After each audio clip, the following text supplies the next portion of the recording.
Good morning. Good morning sir. Good morning sir. Morning sir. Morning. Good morning sir. Good morning. Class late जुड़ी है मेरी, light वाली समस्या। आवाज से आ रही है बेटा? Yes sir. और साफ दिख रहा है बोर्ड? Yes sir. देखिए, हमने विश्व परिवहन में दो परिवहन माध्यम पढ़ लिए। एक तो कौन सा? सड़क। और एक कौन सा? रेल। रेल परिवहन। दोनों अच्छी तरह समझ में आ गया होगा बेटा? सड़क और रेल दोनों समझ में आ गए? Yes sir. ठीक है। अब अपना तीसरा परिवहन है जल परिवहन। आवाज साफ नहीं आ रही। जल परिवहन माध्यम।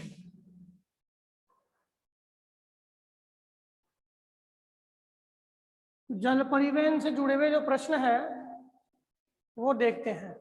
देखो, जल परिवहन को हम दो भागों में बांट सकते हैं। एक तो आंतरिक और एक बाह्य। ठीक है, कितने भागों में बांट सकते हैं? दो भागों में। एक तो आंतरिक जल परिवहन, एक बाह्य जल परिवहन। बताया आपको मैंने। आंतरिक जल परिवहन में कौन कौन से आते हैं भाई? नदियां आती है, नहरें आती हैं, झीलें आती हैं। ठीक है। बाहरी परिवहन में महासागर,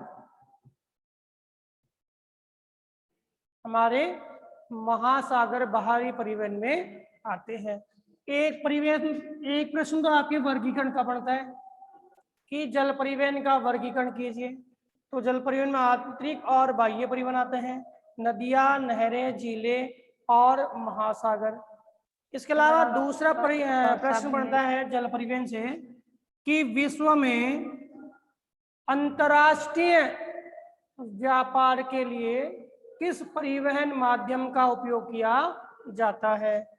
अंतर्राष्ट्रीय, प्रश्न लिख लिए, अंतर्राष्ट्रीय व्यापार के लिए किस परिवहन माध्यम का उपयोग किया जाता है? प्रश्न, उपयोग किया जाता है, तो बताइए इसका। जल परिवहन का। जल परिवहन में कौन से का बेटा? समुद्री परिवहन का। भाई इसको हम समुद्री परिवहन भी बोलते हैं ना। बाह्य को क्या बोलेंगे? समुद्री परिवहन। तो अंतर्राष्ट्रीय व्यापार के लिए सबसे महत्वपूर्ण परिवहन कौन सा है? जल परिवहन। अब तीसरा, लंबी दूरी के लिए वह अधिक वस्तुओं के यातायात के लिए कौन सा परिवहन माध्यम उपयोग होता है?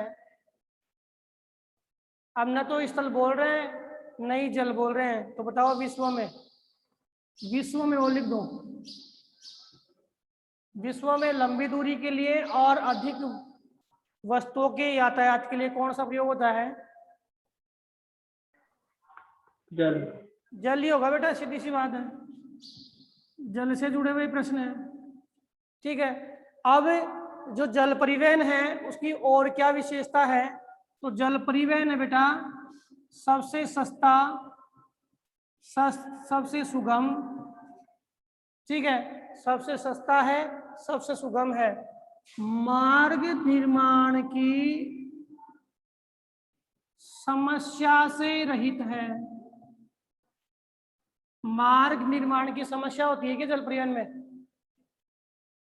अरे बोलिए बेटा। No sir.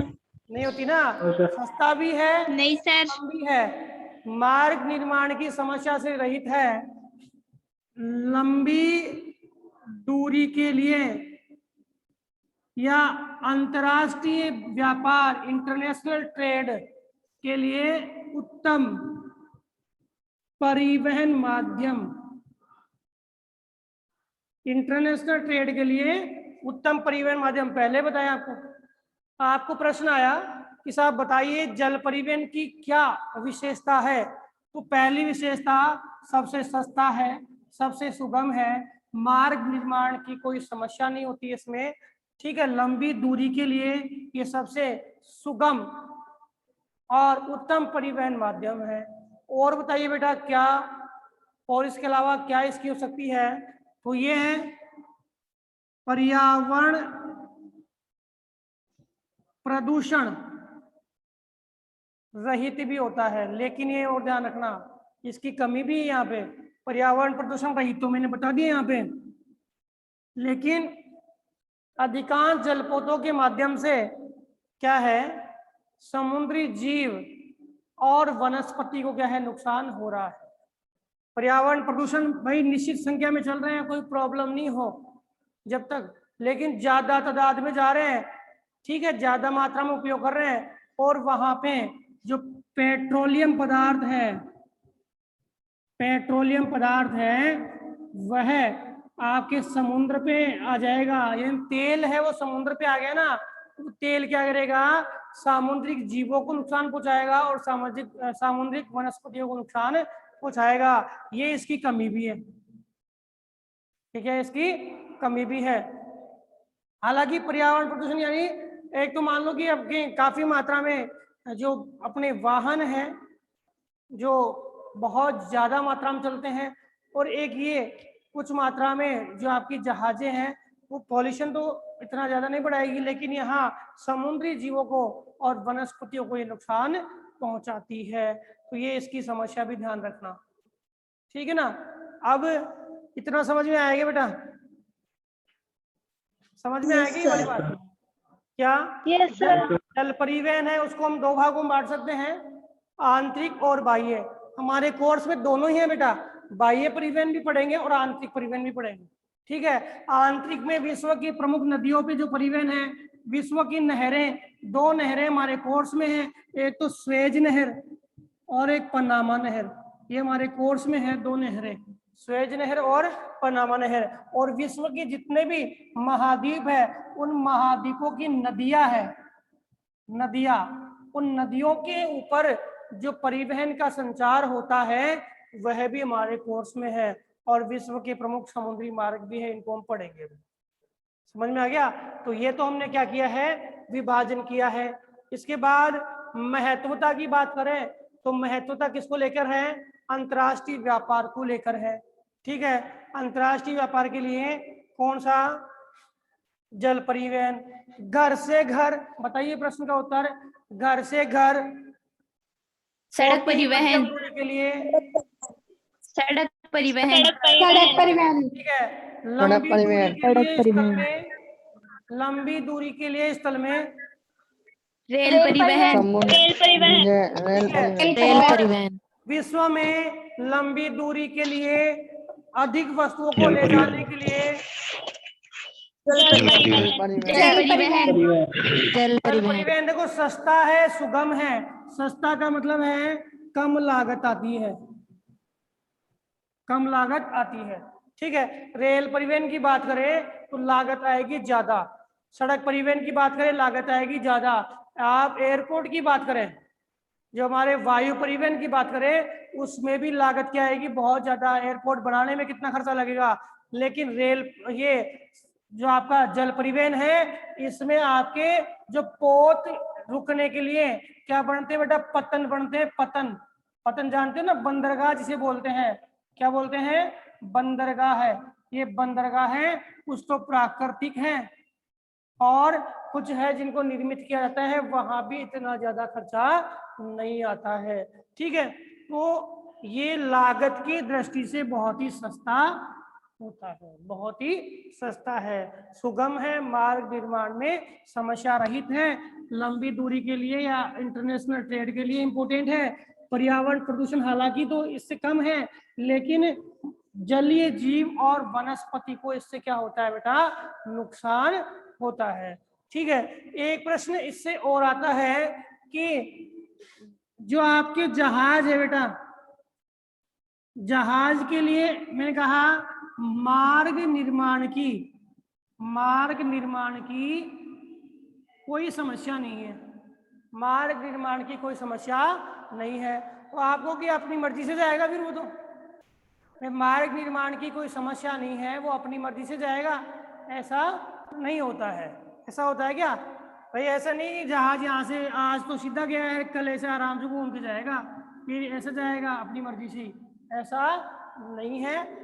ये जो जहाज है बेटा, ये जहाज एक निश्चित लाइन में जाता है, एक निश्चित लाइन में जाता है, एक निश्चित मार्ग पर जाता है। जहाज में क्या लगे होते हैं? राडार। क्या लगे होते हैं? राडार लगे होते हैं, यंत्र लगे होते हैं जो दिशा का ज्ञान करवाते हैं और एक निश्चित लाइन में वो चलते हैं। जहाज का एक निश्चित वे में जाना ये कहलाता है बेटा कार्गो लाइनर। क्या कहलाता है?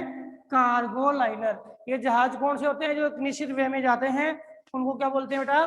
Cargo liner. क्या कहते हैं बताइए? Cargo liner. Cargo liner. जहाज अपनी मर्जी से ही अपनी दिशा नहीं परिवर्तित करेगा, उसके लिए क्या है? निश्चित वे बना हुआ है, एक जाने के लिए भी है, आने के लिए भी है।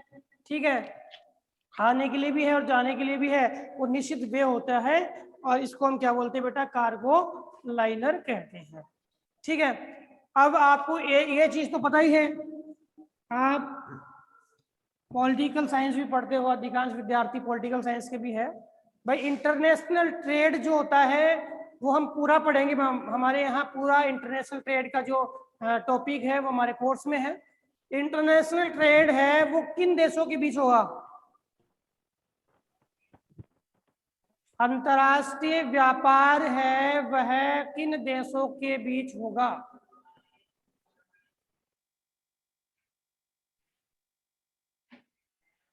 अरे बताइए बेटा, पढ़ा ही नहीं पढ़ा क्या आप लोगों ने? आप तो ये बता दो कि व्यापार किन देशों के बीच में होगा। चलो छोड़ो, व्यापार कौन कौन करता है?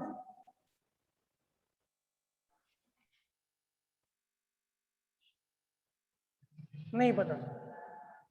व्यापार कौन कौन करता है नहीं पता। आप तो ये बता दो कि आप बाजार में जब कोई वस्तु खरीदने जाते हो तो क्यों खरीदने जाते हो? मैं इतना तो बता सकते हो कि आप बाजार में वस्तु खरीदने जाते हो तो क्यों खरीदने जाते हो और किससे खरीदते हो? उसकी आवश्यकता है इसलिए। आवश्यकता होती है इसलिए। आपको उसकी आवश्यकता है और आप किससे खरीदते हो? बाजार में तो दुकानदार से। भाई बहुत सारी दुकान है, बहुत सारे दुकानदार हैं, लेकिन आप किसी पर्टिकुलर से क्यों खरीदते हो? क्योंकि जिस पे मिलेगी उसी पे तो लेंगे ना। क्या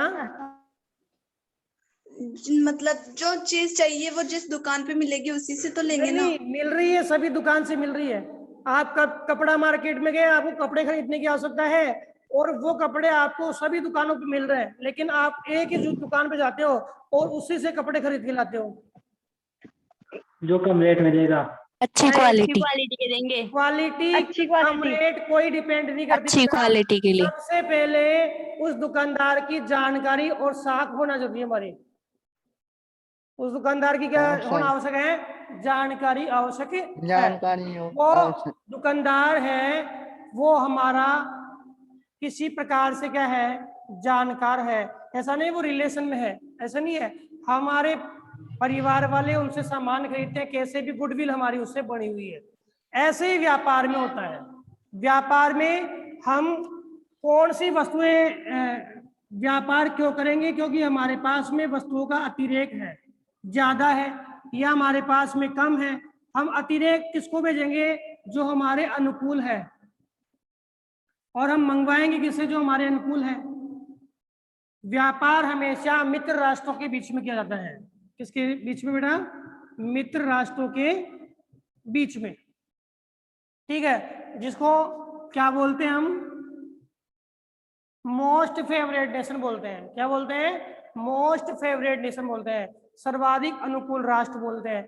तो ये जो जहाज है वो भी एक स्थान से दूसरे स्थान पे वस्तुओं लेके जाएगी या लेकर आएगी, वो क्या होते हैं बेटा? हमारे सर्वाधिक अनुकूल राष्ट्र होते हैं, सर्वाधिक अनुकूल राष्ट्र होते हैं।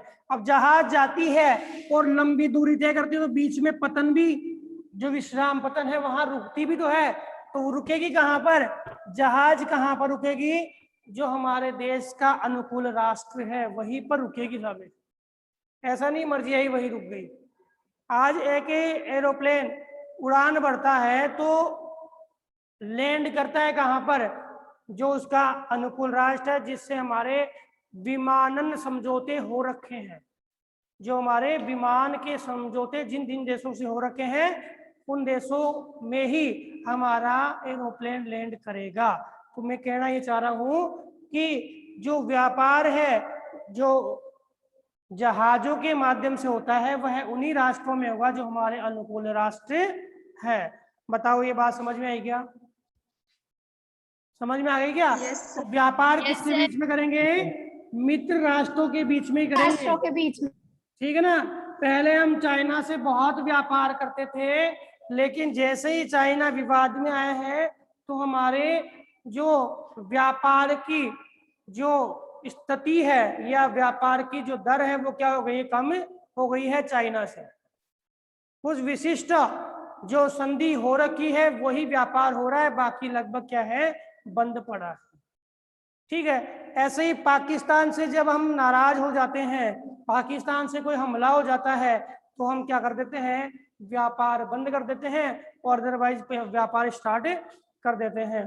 कई बार हम क्या है? नाराज हो जाते हैं, कई बार क्या है? उससे राजी हो जाते हैं, राजी, प्रसन्न। ठीक है। तो ये चलता रहता है। तो मित्र राष्ट्रों के अंदर व्यापार की रूपरेखा होती है। हम इंटरनेशनल ट्रेड में पढ़ेंगे और यहाँ पे इसलिए पढ़ रहे हैं क्योंकि परिवहन क्रियाएं उन देशों के साथ ही परिवहन संबंध हमारे होंगे जिन देशों से हमारी अनुकूलता है। इतना समझ में आया? कार्गो लाइन समझ में आया बेटा? अब आपके बुक में है महत्वपूर्ण समुद्री मार्ग। महत्वपूर्ण समुद्री मार्ग देखिए, कर लेंगे एक दो मार्ग को तो पढ़ लेंगे हम। पहली बात, आपको महासागर की लोकेशन सबको आनी चाहिए, महासागरों की लोकेशन। ठीक है। इसकी महासागर महाद्वीप कहाँ कहाँ पर है, तो ध्यान से एक बार मानचित्र के माध्यम से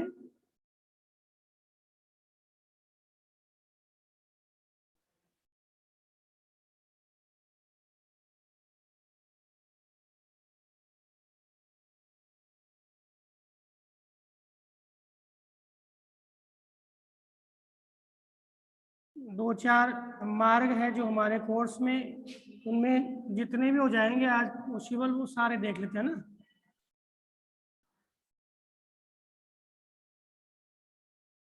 देखिए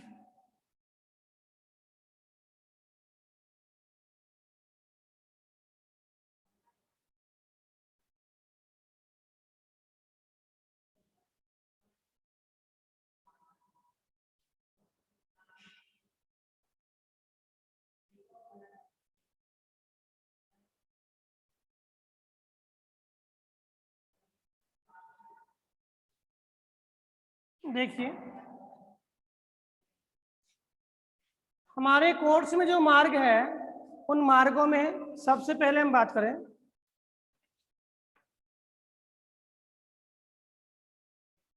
एक मार्ग है पहला उत्तरी अटलांटिक समुद्री मार्ग। उत्तरी अटलांटिक समुद्री मार्ग देखिए बहुत ही इंपॉर्टेंट मार्ग है। देखिए उत्तरी अटलांटिक समुद्री मार्ग, बेटा अटलांटिक महासागर की लोकेशन सब देख रहे होंगे भाई, सर ने आधा ही बना के छोड़ दिया।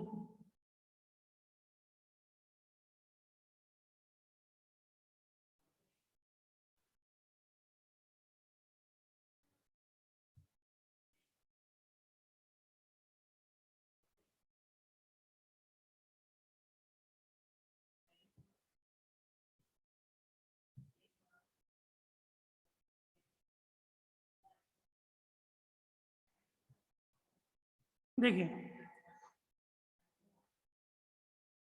हम पहले जो मार्ग पढ़ रहे हैं, ये तो बेटा यूरोप है आपका, सबको लोकेशन पता है बेटा? यस या नो? Yes sir. हाँ, सर लोकेशन यस नहीं, सर। लोकेशन नहीं पता है बेटा तो फिर क्या है कि हम मार्क देख नहीं पाएंगे और उसको सोल्व भी नहीं कर पाएंगे। सबसे पहली बात है, ये तो अपना यूरोप है, ये अपना अमेरिका। कौन सा अमेरिका है? उत्तरी। ठीक उत्तरी है। अमेरिका। अब हम बात करते हैं, इसके बीच में जो महासागर है बेटा, ये कौन सा है? अटलांटिक महासागर। अटलांटिक महासागर। अटलांटिक, इसको हम अटलांटिक महासागर यहाँ लिख देता हूँ मैं एक बार, अटलांटिक महासागर। ठीक है। इसके बाद जो बात कर रहे हैं हम, किसकी कर रहे हैं? उत्तरी अटलांटिक। उत्तरी उत्तरी अटलांटिक। अटलांटिक। अब उत्तरी अटलांटिक, अटलांटिक के दो भाग कर दो, एक तो 0 डिग्री भूमध्य रेखा है, इस भूमध्य रेखा से उत्तरी वाला, और एक भूमध्य रेखा से दक्षिणी वाला। तो ये तो कौन सा हुआ बेटा? उत्तरी अटलांटिक। उत्तरी कौन सा? अटलांटिक महासागर। उत्तरी अटलांटिक महासागर। उत्तरी अटलांटिक। अटलांटिक लिख दो या अटलांटिक लिख दो, ये क्या है? दक्षिणी दक्षिणी अटलांटिक। अटलांटिक। अटलांटिक। ठीक है। अब आप देखो, बहुत इजी टॉपिक है, बहुत आसानी से कर दोगे। उत्तरी अटलांटिक में कौन से प्रदेश जुड़े हुए हैं? एक तो कौन सा जुड़ा हुआ है? यूरोप। और एक कौन सा जुड़ा हुआ है? उत्तरी अमेरिका। उत्तरी अमेरिका। ठीक है। यूरोप के कौन से तट है बेटा ये? यूरोप का कौन सा तट है? वेस्टर्न, पश्चिमी। पश्चिमी है। और अमेरिका का कौन सा है? पूर्वी। पूर्वी। ठीक है। तो हम अपने आंसर में लिख सकते हैं कि यह आपका समुद्री मार्ग यूरोप के पश्चिमी तट और उत्तरी अमेरिका के पूर्वी तट को जोड़ने वाला प्रमुख जलमार्ग या समुद्री मार्ग है। लिख सकते हैं ना पहला? भाई लिख सकते हैं ना? Yes sir. ठीक है। सर। और यस सर। इसको यूं भी लिख सकते हैं क्या? यह जलमार्ग अटलांटिक महासागर के उत्तरी भाग के दोनों छोरों को या दोनों किनारों को जोड़ने वाला प्रमुख समुद्री मार्ग है।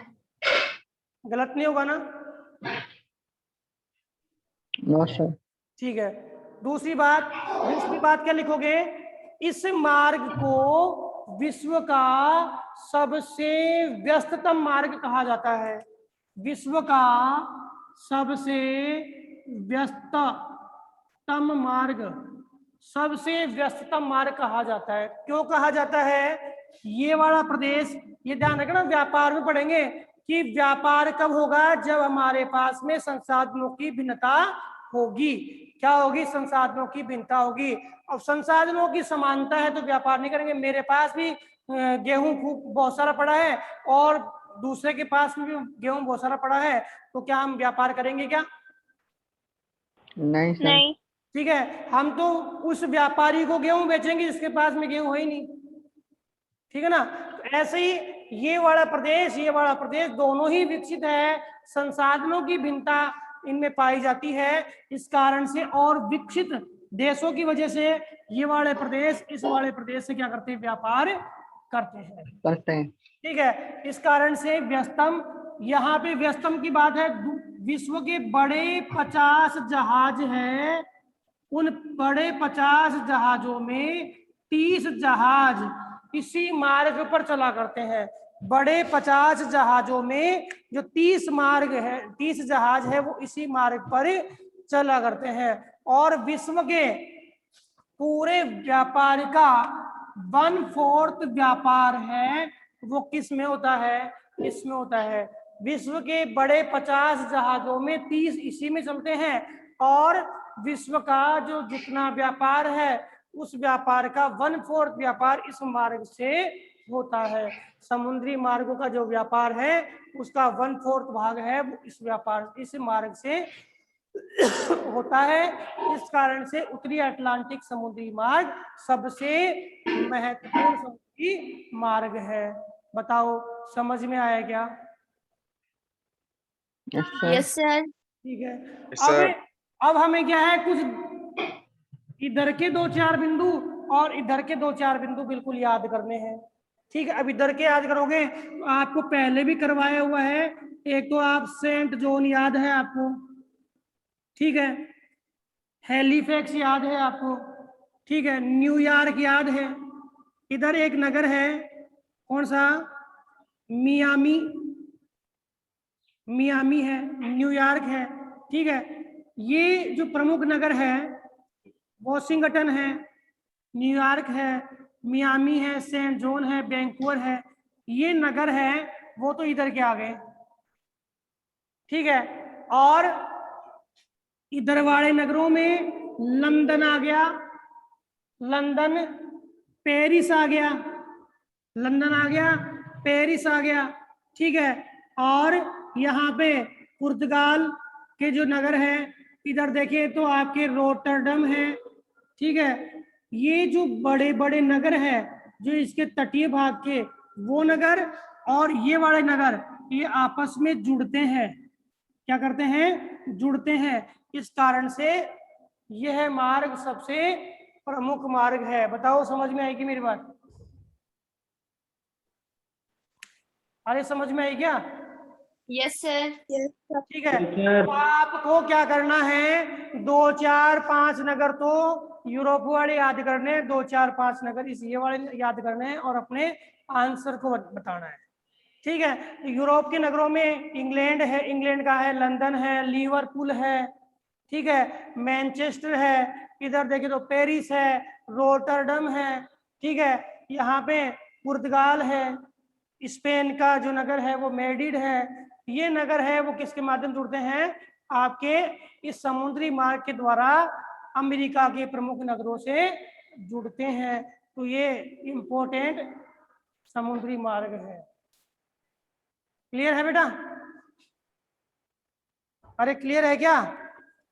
Yes sir. ठीक है। इस मार्ग का एक नाम, इस मार्ग का एक नाम, मैं लंदन में कहता हूँ, यहाँ पे सबसे ज्यादा पोत जाते हैं और कंटेनर, जानते हो कंटेनर, रेलवे कंटेनर भी सबसे ज्यादा यहाँ पर जाते हैं। इस कारण इस मार्ग को हम बोलते हैं बृहद ट्रंक मार्ग। तो इसका नाम आ गया बेटा बृहद ट्रंक मार्ग। किसे कहेंगे? बृहद ट्रंक मार्ग। तो बृहद ट्रंक मार्ग भी यही है, व्यस्ततम समुद्री मार्ग भी यही है, ठीक है। विश्व का 1/4 व्यापार का जो है वो भी किसके द्वारा होता है? आपके इसके द्वारा ही होता है। तो बताओ इम्पोर्टेंस है कि नहीं इसकी? अरे महत्व है कि नहीं इसका? Yes sir. तो विश्व का सबसे महत्वशाली जलमार्ग कौन सा है? उत्तरी अटलांटिक। बोलिए